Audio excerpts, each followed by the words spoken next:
and welcome to the Tudor Travel Guide's Autumn Virtual Summit, the rise and fall of Cardinal Wolsey. I'm so delighted that you could join me on this adventure in time. Now, as you will be hearing, the 29th of November 1530 was the day that Cardinal Thomas Wolsey died in disgrace at Leicester Abbey, and thus we are here this weekend to remember and commemorate the 490th anniversary of his death. From humble beginnings indeed, through his fierce intellect, shrewd political instinct and diligence, Wolsey rose up through Tudor society from nowhere to become the most powerful and influential man in England as Henry VIII's first minister. Taking the administrative strain from the young king, Henry was free to enjoy the finer pleasures of kingship, and Wolsey's capability in serving Henry VIII brought him in turn wealth and status, while his power and closeness to the monarch garnered enemies from jealous contemporaries of noble birth. Now, Wolsey, of course, remained beyond their reach until a certain young woman captured the king's heart. Unable to bring about an annulment of Henry's marriage to Catherine of Aragon in order to clear the way for Anne Boleyn to marry the king, Wolsey's position was fatally undermined. He was initially exiled firstly to York and the archiepiscopal residence at Carwood, or Cawood as some people pronounce it. But Cardinal Wolsey would eventually be arrested for treason, dying en route as he travelled southwards to London at Leicester Abbey on the 29th of November 1530. Intellectual and capable? Pompous and vain? Well, whatever you think of him, Wolsey was an extraordinary statesman and was a leading patron of the arts in his day. And in this virtual summit, we will unwrap Wolsey's story and follow it from cradle to grave. We will explore his early beginnings, his rise to power, his catastrophic involvement in the king's great matter, his patronage of art and architecture, and finally, his dramatic fall from grace. And during the course of this summit, you will be hearing from 4 different experts in recorded interviews and talks about a variety of aspects of the Cardinal's life. And today, on the first day of the summit, we will be kicking off shortly with an old friend of the Tudor Travel Guide, Professor Glenn Richardson, who has just published a new biography on Thomas Wolsey entitled simply Wolsey. So, he is the perfect person to lead the charge. Now, despite COVID restrictions popping up around us, we were lucky enough to manage to find a short window in time where we were able to meet in person. And so I caught up with Glenn at the site of Leicester Abbey where Wolsey died in 1530. It was a lovely day and a poignant place to meet and talk about the life of the big man in red. And so, in this first encounter of 2 with Professor Richardson, Glenn will start by guiding us through Wolsey's early life, taking in the Cardinal's early influences and his rise to power. Then, in our second lecture of today, I'm in conversation with Professor Catherine Fletcher from Manchester Metropolitan University, who is a specialist on the political relationship between England and Rome. She's the author of The Divorce of Henry VIII, The Untold Story, and Catherine will explain how Wolsey attempted to navigate through the complexities of 16th century international politics, but ultimately, of course, failed. On the second day of our summit, on the actual anniversary of Wolsey's death, we will start with the first of 3 sessions. Well, back in September, I had the joy of visiting Jonathan Foyle at his home on one of the last days of summer here in the UK. Well, as you can see, we had a thoroughly enjoyable time discussing the merits of Wolsey as patron of the arts and architecture, with a particular focus on his architectural masterpiece, which of course is Hampton Court Palace. What were the factors influencing the building of the palace, and what can we learn about the man from the building? Well, as an ex-curator of Hampton Court and someone who has researched Wolseys Palace extensively, I can tell you there's no better person than Jonathan to talk to us about that subject. Moving on, by 1529, Wolsey, of course, was in disgrace, having failed to get the king his annulment. And our last two sessions of this virtual summit will focus on this later part of Wolsey's story. Firstly, we'll revisit the second half of my conversation with Glenn Richardson, as Glenn dissects the reasons for the Cardinal's downfall and what might be his legacy. Then, to wrap up our summit, yours truly will be taking you on a journey in time, of course, as we follow the Cardinal on his last miserable journey south from his archiepiscopal residence at Cawood via Sheffield Manor to his final resting place, Leicester Abbey. There are going to be loads of luscious facts and stories to get our teeth into over the course of the next 2 days. And I just want to remind you that you will receive an email shortly before each video goes live with the relevant link, in addition to the email you will have already received outlining the agenda and links for the entire 2-day event. Please note though that those links provided will not go live until the scheduled time, and if you're confused about time zones, do check back to your original email where there's a link to a time zone converter. Whew, now I know there's a lot of ground to cover, but don't worry if you can't make all of these lectures and interviews live.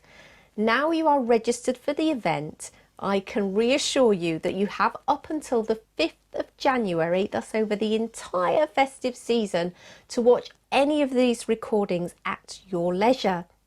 So, something to do, I hope, when you've had enough of the seasonal good cheer, mince pies and turkey, and you're craving just a little Tudor fix. Of course, I'd love to hear from you. So do make sure you leave a comment underneath each of the videos. Feel free to ask questions as we go. And if you're not subscribed to my YouTube channel but would like to be kept informed of all the latest videos which cover a wealth of Tudor places, make sure that while you're watching the videos you hit that subscribe button and the little bell next to it, which will alert you to any of my new videos going live. I've also introduced a new feature which will become a feature of all summits going forward. This summit is of course free, but you probably appreciate there's a huge amount of work goes on behind the scenes in collating these interviews, editing them, making sure that everybody is aware of what's going on, not to mention the hard work put in by our speakers in creating the background and the framework to these interviews and lectures. So whilst this summit is free, I have included in the text below links to people's individual tip jars. These are links to paypal.me accounts which allow you to recognise and appreciate any of the work that you see here and any of the speakers or individual lectures. All you need to do is look in the description below, find the link, and if you click on that link that will take you through to the speaker's tip jar where you can show your appreciation. And if you'd like to show your appreciation for the Tudor Travel Guide team, there is also a link to my tip jar, which of course functions in the same way. And of course, your support, your appreciation for this work is much appreciated. Finally, do also remember that many of my guests have kindly donated a copy of one of their books, all of which will be given away to one lucky winner at the end of the event. So there'll be more information on that in the emails that will follow through this summit. But for now, my friends, it's time to go time travelling. So let me introduce you to my first guest.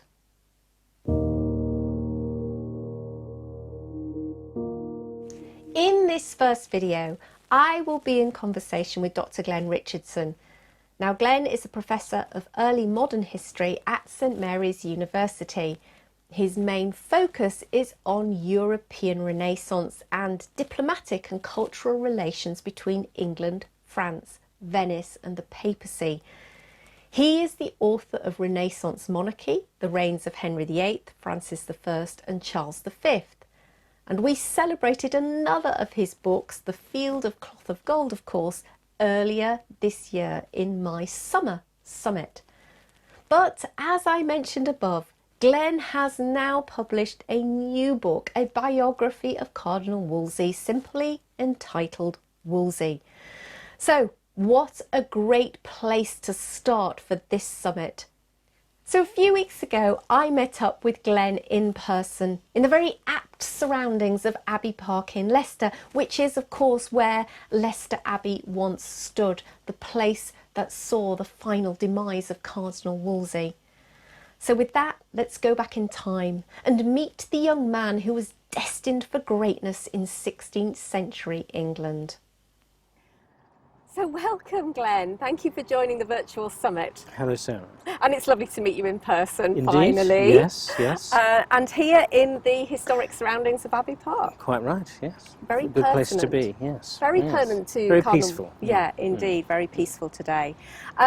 Anyway, we're going to, in this particular lecture, we're going to be talking about Wolsey's early years. But before we do that, I'm always interested to know why people write about a particular character. And of course, you have just released a biography on Wolsey. So what drew you to that? I've always been interested in Wolsey as one of the figures at Henry VIII's court. I remember seeing Orson Welles in A Man for All Seasons, and also Anthony Quayle, who I think gives a fantastic Wolsey in Anne of the Thousand Days. And then when I came over to Britain to do my doctorate and was doing Anglo-French relations, of course he's such a big figure in Henry VIII's relations with Francis I and the Field of Cloth of Gold and all that sort of stuff, that he was such an important character. And the more I looked at him and the more I studied what he was doing, the more interested I became in him. And in a sense, without one has to be sort of objective and reasoned, but I just found him a really fascinating character. From I guess we'll talk about it, but a man from his background and how and why he was so important in the first half of the reign of Henry VIII. I mean, you can't understand, obviously, Wolsey without Henry, but I don't think you can really understand Henry without Wolsey. Very interesting. And you talked about his background and understanding his background. So that's Yes. where I'd like to start, because if I think about any kind of quote to do with Wolsey's early years, what pops up for me is he was a butcher's son. Yes. And now I want to know, is that really true? Well, it is in the sense, but not perhaps in the way people might initially or first think of it. You know, he wasn't a retail butcher on the high street with, you know, an apron and selling cuts of meat in trays, quite. He was a sort of small-time businessman, his father, Robert Wolsey, from Ipswich. So he had a grazing business, you know, sheep and some cattle. He had some properties that he owned, you know, rented out. So he was a bit of a geezer, a bit of a Del boy probably, you know, on the make, ducking and diving, yes, and probably quite successfully. He managed to marry a woman called Joan Daundy, Wolsey's mother, and had several children with her. Wolsey had two brothers, and so he was clearly, you know, he had something going for him. The Daundys were slightly higher up the food chain in Ipswich life. And Joan's brother was, I think, sometime MP, and was you know, quite a big Whig in the local, and Wolsey may have owed something of his early education and the recognition of his abilities that were to bring him prominence later to the Daundy family. And his childhood, what do we know? Are there many sources that tell us about details from his childhood, or is it a bit vague? Very, very vague. Okay. There are speculations. There are some things that he told Cavendish, who wrote the first biography of Wolsey in the reign of Mary, The Life and Death of Cardinal Wolsey. Cavendish was what they call a gentleman usher, or personal attendant on Wolsey for the last 5-6 years of his life, and he such information as we have comes largely from him as to Wolsey's circumstances. And there's been bits of research since trying to identify kind of where in Ipswich he might have grown up, etc. But the details are not that many. It's only when he comes into the service of noblemen and then Henry VII that we start to hear more about him. Yeah. So there's a whole kind of stretch of time. When do we start to hear about him? Kind of what kind of age does he begin to emerge from the pages of history? It's really from the time that he goes to Oxford. He goes to Magdalen School, originally to the school there, when he's quite young. He said he went to Oxford when he was about 15 or 16. He said that he was a boy bachelor and that he'd sort of completed his degree by about that age. I think modern historians, Peter Gwynne, etc., wrote a very big biography of him back in the 1990s. I think people tend to think he was probably exaggerating somewhat, but he probably graduated from his first degree relatively young, in his sort of late teens, and then he went on to read theology for some years. He hadn't completed all his studies before he was offered a job by Thomas Grey, the Marquis of Dorset, who gave him the living of Lymington. And he went off he may not have physically gone to take that up, but that required him to leave his position at Oxford. He had been the bursar of Magdalen College. There's a tradition that he, as bursar, apparently overspent or misallocated or couldn't properly account for money spent on the famous tower at Magdalen College, Oxford. Again, that's apocryphal. There's no real evidence that he was responsible for any of that. So that's the kind of time that he first is talked about from Cavendish's narrative. And from there he becomes a chaplain to the Archbishop of Canterbury, William Dean, and he does various sort of missions for him. He then, and both Grey die, then Dean dies, and then he gets into the service of Sir Richard Nanfan, who is Deputy of Calais, and has a lot of responsibilities in the Tudor, as it were, colony of Calais. And he's a chaplain, and then he eventually becomes an chaplain to Henry VII in his household. And then at Henry VII's death in 1509, after some months of uncertainty, he's offered the position of almoner in the household of Henry VIII. Right. And that's really when he begins his rise to power and authority. Yeah.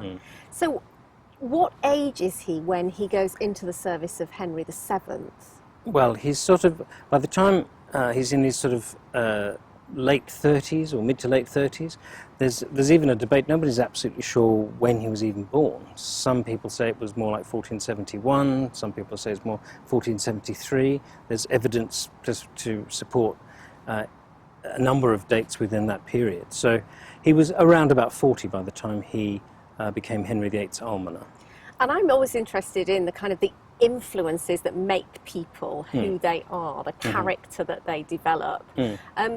In your research for this book, did you get a sense of what might have driven or motivated Wolsey to become the man he would become? It's very hard to, because of the lack of detail about his family life. I mean, one assumes his parents were quite influential. I talked about the Daundys, and clearly from that kind of background, his mother was presumably a reasonably intelligent woman. His father had that kind of business-like nous, which I imagined Thomas inherited, and he would have been working in his father's shop, and so it would have developed a kind of a perspicaciousness and a sort of a how to do stuff, kind of. That's a sense Right. that Wolsey always knows what to do. You know, he's not Yeah. really a sort of, you know, intellectual, academic, philosophical type. I don't think. He's got a very practical intelligence and, Right. and sees what needs to be done. Interesting. I think that's the kind of thing that enabled him to pick up on what was happening in the young Henry VIII's council and to be able to work with the king in the way the king really appreciated. Yeah. I guess his training at Oxford in theology and the kinds of exposure he would have had to some high flying, you know, figures in humanism who were lecturing, people like John Colet, etc., who was lecturing at Oxford at the time. There's no way of knowing, but I put it down to a lot of native nous and yes, to that savoir-faire that he seems to have got naturally. So before we go on to talk about Wolsey's royal career with Henry VII, particularly Henry VIII, I just wanted to talk for a moment about those early years in a little bit more detail, because when I read about them and I hear about these different appointments, priest here and there, it doesn't immediately strike me as a particularly ambitious career path, but maybe I have it all wrong. Did ambition arrive late with Wolsey? Was it a fortuitous sequence of events that thrust him into that place, or do you think he was always aiming for the top? Well, as often in history, the answer is probably a bit of both, in that I've talked about his sort of nuggety native intelligence and wanting to get on, and I think that was a driving force. He definitely has a life force and an ambitiousness about everything he does when he gets into power that suggests it didn't come from nowhere. His rise is actually fairly typical of a lot of young lads from his kind of background, yeomen or lower merchant sort of artisan backgrounds. You know, one instance, Thomas Cromwell, for example. Yes, the two do seem quite exactly, similar. No wonder they got on. Yeah. Yes, it's that. Yes, there is an ambition to get on, to do well, to not so much to be important, but to have an income, to be independent, all those kinds of things.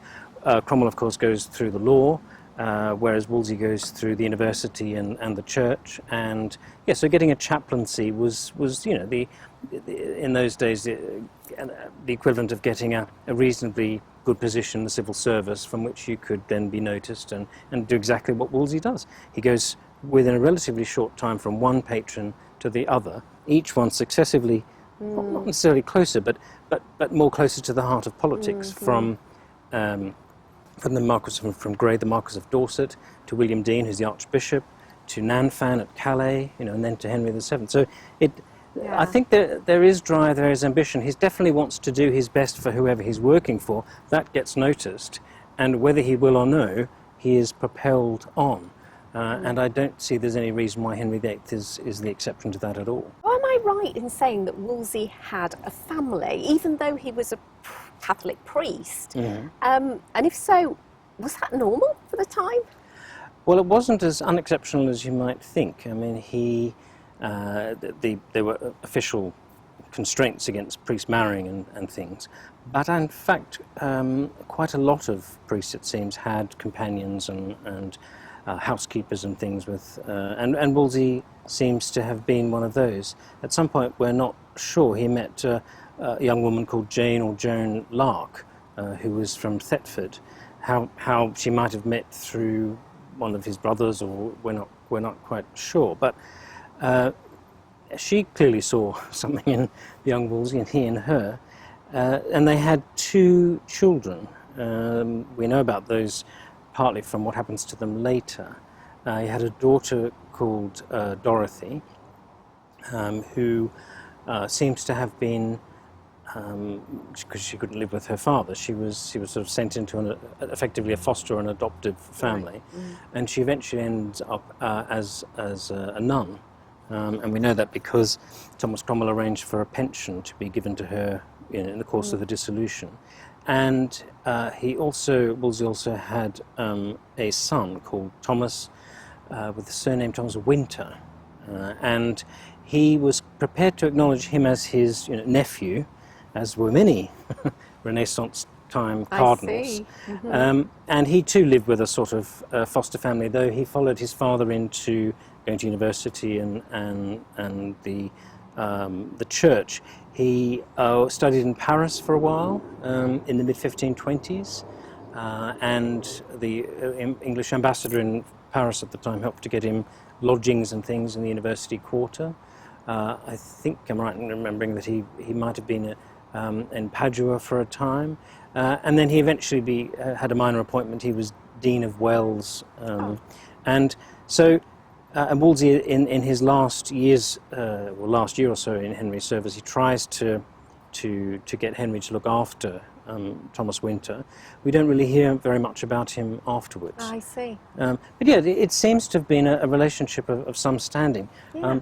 Joan eventually, she and Wolsey part company in circumstances where we're not sure of, but we know that she eventually marries another man and has a couple of children by him. So whether it ended amicably or otherwise, we don't know. But it's interesting that, I mean, people like Polydore Virgil and Edward Hall and a lot of other contemporaries, they seized on anything that they could to attack Wolsey during his lifetime and to mock him or criticize him. And they don't really mention his, what we call partner. She gets called his concubine and mistress and things, but I think we should probably think of her in modern terms as his partner. It's interesting that they don't. It's obviously acceptable enough not to make too much of a fuss about it. Yeah, that is very interesting, isn't it? Yeah. But good to know that he continued to have a relationship with his children. He didn't just forsake them or try and forget that they were there. That's right. So I think that says something about him, and we can pick up senses of ongoing interdependence and relationships with various members of his household, which of course would have been largely, if not exclusively, male as a priest and as a cardinal. But the friendships, the interdependence between the sort of faithfulness with a number of his servants, that not least Cavendish, of course, but also Cromwell and one or two others we could mention. But I think they talk of a reasonably, we might say, emotionally intelligent, emotionally developed man. I mean, for him to be able to intuit so much about what people need, what people think, on a big scale, I think argues for a fairly developed, as we say, emotional intelligence. As we would call it today. That's right, Yes. So maybe we can go back, or even forward now, to the blossoming relationship between Thomas Wolsey and Henry VIII. Right. So what do we know of that early relationship between the two men? How did that, because that was such a powerhouse of a relationship, how did that develop? What can you tell us about that? Well, I guess it's in some ways surprising because at the end of Henry VII's reign, Wolsey is one of several chaplains. He's done quite a few things for Henry VII, of which Henry VIII probably knows. He's not immediately taken into the household because Henry becomes king in April. It's not really till the autumn that Wolsey becomes the almoner. The almoner is responsible formally for the king's charitable giving, so he looks after the allocation of whenever the king has got money to give in masses and in other ways where he gives charity. He's also got various quasi-legal responsibilities around the king for looking after poor people, and that may also have played its part in what he later did. So the office of almoner itself isn't that fantastic, but it does give him entree to the royal council. Usually at first when he's called there, which probably wasn't that often, but often enough. And I think, and it's presided over by people like Richard Fox, who's the Bishop of Winchester, the Keeper of the Privy Seal, who runs the Royal Council. So I think Wolsey gets there, and having had that experience, as we were talking about before, with Bishop Dean and with Richard Nanfan and others, he's got all the makings there, and he probably just gets there and he sits and he watches and he learns and he listens. And he clearly picked up the favour of Richard Fox because he's identified by the commentator Polydore Virgil as sort of getting into an alliance with Fox and the other priests or clerics on the council. And I suppose, under that guise, supporting Fox, he begins to talk. maybe makes sense, and Henry starts to notice him. I think you've probably already talked about some of the qualities that really enamoured him to Henry. Is there anything else that we need to bear in mind or think about when we're contemplating Wolsey's career at this stage? Well, I think we need to bear two things in mind. One of the things that Cavendish, his first biographer and gentleman usher, says, he says that he had a filed tongue. That is a gift for language. He could obviously speak very eloquently and used, classical or chivalric allusions as he needed to. He could obviously put things in a way which appealed to people. Because this is, of course, the period with the rise of humanism where rhetoric, being able to speak eloquently in public, etc., is esteemed. I suppose it always has been, but esteemed as one of the key notes in a royal councillor. And he certainly has that, and he would have used that. Polydore Virgil talks about him as being, although he was a priest, and I think he took his priesthood seriously, in a, if I can say it, in a slightly at one remove abstract kind of way, in a personal way he did. He had no ambition, I don't think, to be a working priest, but insofar as it got him into where he needed to be, he was happy to live out its requirements, But one of the things Polydore Virgil says is that he could, as he puts it, put away his sort of priestly visage and strum the lute and sing and make jokes and things. And again, coming back to this point about somehow, I think, a fairly well-rounded personality. So, and of course, who's he dealing with? He's dealing with a young man who's, 17, 18 years of age, who can also strum the lute, compose a tune, likes a party. And bear in mind that the other councillors are ancient, like they're at least in their 40s or 50s, So and to a 17-year-old. And here is this guy who probably laughs at his jokes and makes a few himself, and you can sort of say, oh, who's that? And that's what Cavendish talks about, that slowly, or not so slowly, but relatively quickly, Henry listens more and more to Wolsey, and Wolsey's got answers and ideas and suggestions about things, and that's how the relationship begins. And as Cavendish also points out, the raison d'etre of Wolsey is that that as far as he was concerned, the king should have what he wants, almost regardless of the case. That's not an exact quote, but near enough. Because these ancient councillors, people like Fox and others, Ruthall, Warham, who's Bishop of Canterbury, and the Chancellor, they're all trying to keep Henry doing what Henry VII's done, both nationally, which is probably a good thing, keeping tabs on the money and keeping everybody, in their place, internationally, not creating a fuss, not doing anything that's going to cause any problems financially or diplomatically. Whereas Henry VIII has come from a different set of assumptions about his kingship, desperately wants to get on with renewing the 100 Years' War and all the rest of it. And that's what Wolsey sees, that if he can back what the king wants, then that's his immediate way forward. Yes, so it's interesting, he's got the intelligence, he's got the insight, he's got some experience under his belt. He's not a young man, but yet he can kind of get with it and get groovy with the youngsters. Get down with the kids, yes. And so somehow he's able to make that emotional connection that allows Henry to relate to him in a way that he can't. Some of, like you say, Warham, the kind of real crusties of the That's right. The council. That's right. I mean, he respects them and he knows that they're doing their job and all the rest of it, but it's a bit of a chore. And he doesn't like going to the council. And another thing that Cavendish emphasises, as does Polydore Virgil, is that as Henry gives him more attention, Wolsey increasingly says, well, look, this is all rather dull, you could go off and do things, have a nice time. Hunt and hawk. That's right, go hunting, I'll keep you up to date, and, it'll be fine. I mean, we all need a Wolsey in our life, really, don't we? Yes. Yes, he probably begins as a sort of secretary come personal, unofficial, in the capacity as almoner, which can mean as much as little as you want it to.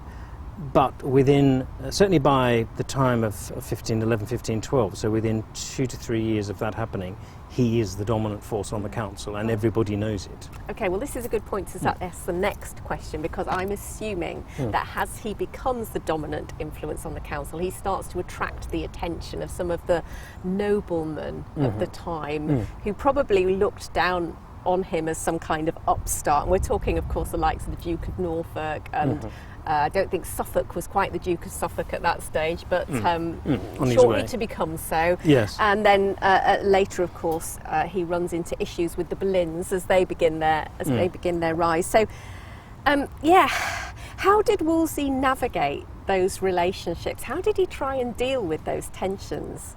I think it's a very important question, and one that almost goes to the heart of the enigma, or that is Wolsey, or the paradox somehow of Wolsey, in that he has all this ambition, this confidence in one sense that we've been talking about, without which he could not have attracted a charismatic figure like Henry in the way that he did, and secured such trust from him. But of course you're right, that he comes from the wrong background, he's not one of us, and he should know his place. And there's a very quickly a residual resentment towards Wolsey, but equally there's not a lot that the nobles can, or I might even say want to do about it, because he is the king's man. They can see as clearly as anybody else that Henry favours him and wants him with him, so it would profit them little to try and attacking him directly.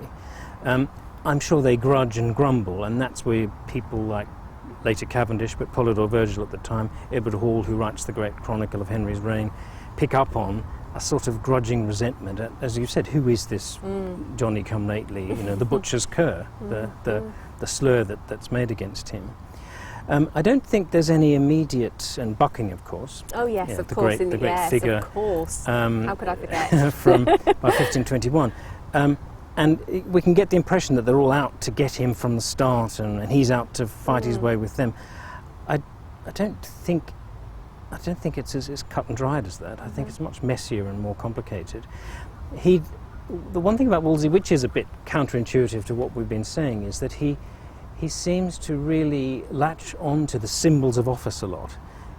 And he can be, it would seem, incredibly pompous at times and arrogant, and the worst sort of behaviour if he's trying to curry favour with the great and the good of the land.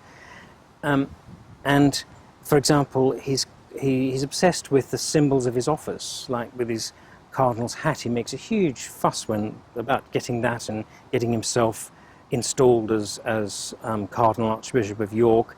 Every time he goes from York Place on the banks of the Thames up to Westminster Hall to do his day job as the Chancellor, he's preceded by the hat, by the pillars and the crosses of his legates. And he goes on his donkey everywhere. Yes, on his mule. Yes, his mule. With his great procession of young noblemen and priests and things. That's his commute to work, is done like that. And that really got up people's noses. And you think, well, why does he do that? Other great chancellors don't do similar things. And I think this is a paradox, is that while there is a confidence, there has to be to do the kinds of things and suggest the kinds of things he does for Henry. That's matched with sometimes, I think, an insecurity which he tries to cover up with the bombast and with all this paraphernalia of office, etc. Yeah. I'm not the Duke of Norfolk, but I am, as Cardinal Legate, the highest ranking churchman, and look at me, you will notice all of this. Yeah. Don't think about where I come from. Everybody else is thinking about it. He doesn't want to know. He doesn't want to know about it. He doesn't want to talk about where he's come from. The only thing he wants people to think about him is, who am I now, and whose authority am I exercising? Of course, there is another double irony in that, yes, it's the king's authority that he's exercising fully and most openly. It's also the Pope's authority as well. And for a long time, those two sit quite nicely together. They're not without some difficulties. But of course, at the end, it's the counterpoise of the two that brings him down. So, Now, we're going to take our chat today up until, I don't know, around sort of 1526, when a certain Anne Boleyn starts to appear on the scene and things get a little bit more tricky. And Yes. we'll be picking up that story in the next session that we do. But before we get there, of course, Wolsey has this long period of being extremely successful in office Yes. and has some tremendous achievements, of which we were Yes. talking about one earlier this year, weren't we, of Yes. course, in the Field of Cloth of Gold. And anyway, what would you like to tell us about what should we remember Wolsey most for during that period? well, Wolsey is the chief executive, I think, of Henry's government. The range of responsibilities over which he had and over which he presided was just extraordinary. In that he was effectively, of course, as I've said, the head of the Church in England as a cardinal legate. As a legate, he outranked the Archbishop of Canterbury. He was also, in his own right, Archbishop of York. He was also Abbot of St Albans and various other benefices that he had. He was the Lord Chancellor, so responsible for the legal system, for its operation. Not directly, but for superintending that. He also looked after the proceedings of Parliament from the House of Lords and generally made sure that legislation which was needed was brought forward and passed, etc. He was also the Foreign Secretary. I'm just thinking, if he lived today, his inbox in his email would be very full every morning. It is. If I ever meet him, I'll say, how did you do it all? Yeah, it's extraordinary. Giustiniani, the Venetian ambassador, said that he transacted all the business of all the councils of the state of Venice in England. He was the equivalent of all the different councils in Venice, and we know there were only of them.